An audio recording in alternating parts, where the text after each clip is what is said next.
Well, it was disappointing not to in the end get the win, but it's hard to be greedy when we were 2 goals down. Very proud of this group, looking in their eyes at halftime down 3-1 and getting them turned around mentally to believe they could win that game and making a few adjustments tactically, and they did it. And a lot of times, you'll in theory have all the answers of how you're going to do it, but in the end, to come back from 2 goals down, it's not easy. This team continues to impress me, mostly with their determination, their mentality, and they have this refuse to lose attitude, and that's very pleasing to me. Obviously, we looked a little bit nervy in the first part of the game. Some of that to be expected. Some of it might have had to do with Mikel.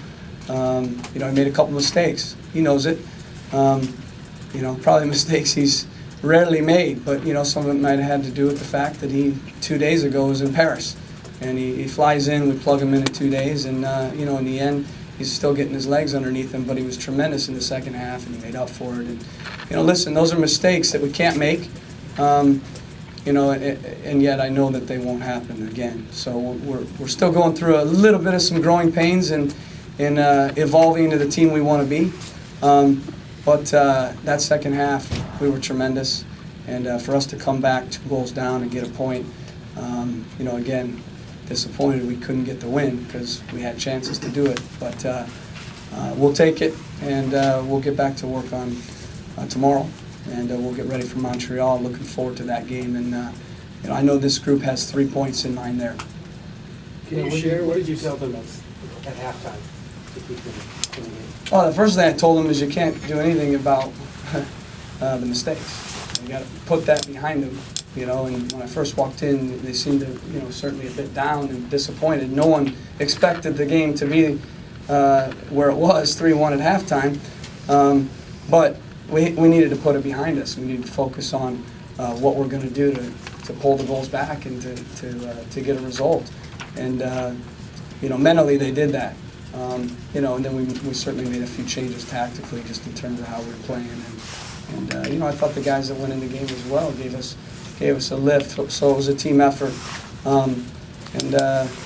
Again, it doesn't happen very often down 2 goals to come back, but this group continues to show that they have the mental toughness in responding to adversity. It's the 3rd game in a row where we've played from behind and have come back.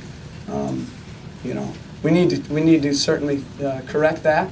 We can't always be playing from behind, but at the same time we're responding when it does happen. Coach, the ball did not spend a lot of time in front of Donovan in that second half. Was that an adjustment, or was it your style working? Was it the execution? It was us dominating the game, what it was.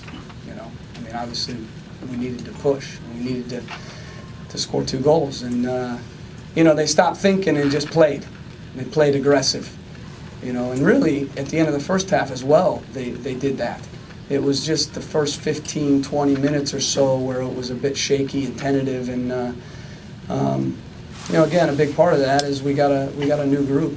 We got a new group, and the back line is gaining some chemistry, and I thought on the ball they were not patient and circulating it as quick as they should have, and I thought the movement of Red Bull's front 4 players gave them a bit of problems, and but in the end they had 9 shots the whole game.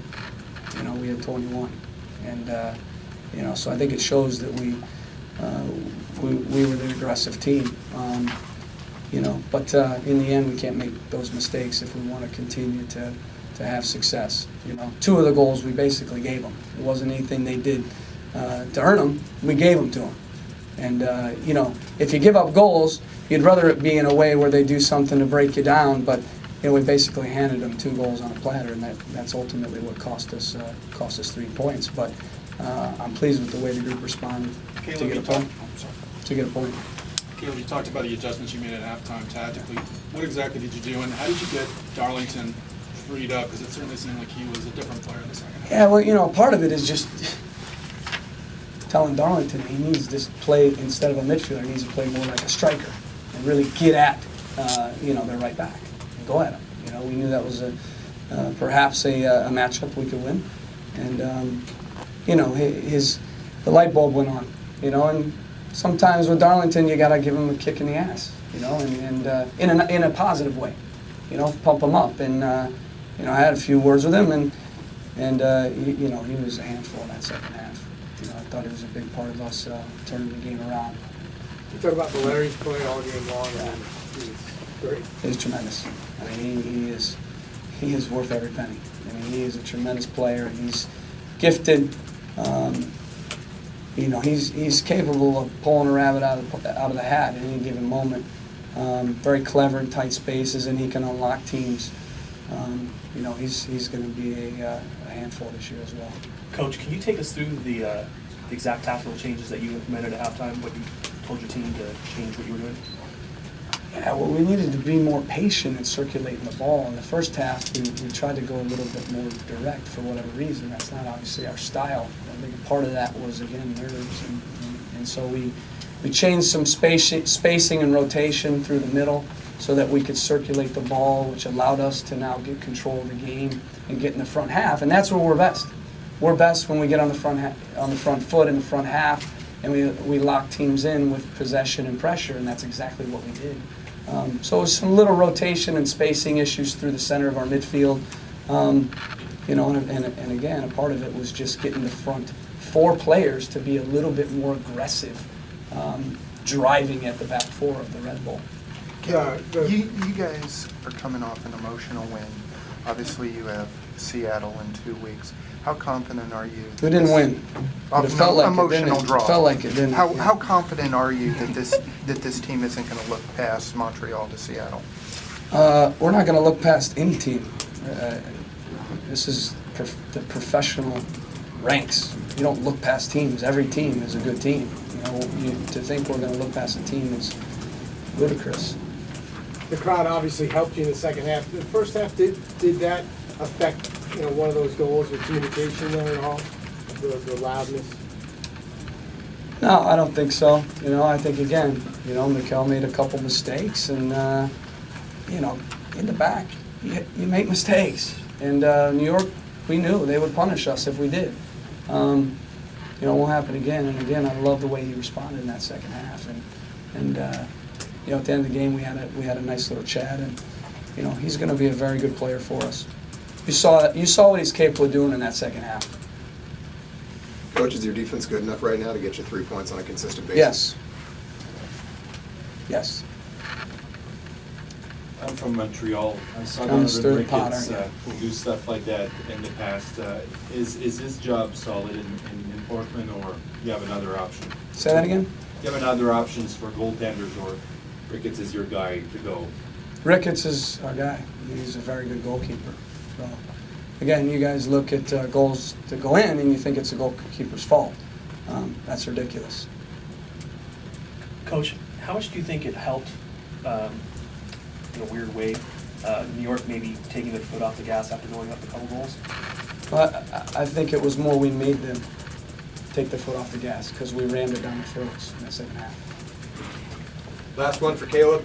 Caleb, you have a younger team than them, especially in midfield. I mean, the young legs, was that one area where you really thought you could get at them and just kind of exhaust them? Yeah, I mean, obviously a big part of the way we play is we overload numbers, and that allows us to keep the ball, and we work on every single day our movement, rotation, ball circulation. That allows us to control games and, again, get in the front half. And when we get in the front half, we're lethal, and the team that we're playing has no choice but to drop off. And when they drop off, now we've got them and we can lock them in. We never really settled into that cycle of soccer in the first 15, 20 minutes. It was way too open and back and forth. And I thought in some ways we let New York come at us, and because they obviously want to do the same thing. They're a possession team, they want to play. And in the end, I think the stats were, we had 63% possession. And I think it shows, again, that we controlled the majority of the game other than the first 20 minutes, which obviously was pretty back and forth. And they hit us on in a couple moments. We made a few mistakes, and that's why we got behind. Thanks, everyone. Locker room's open. Thanks, Coach.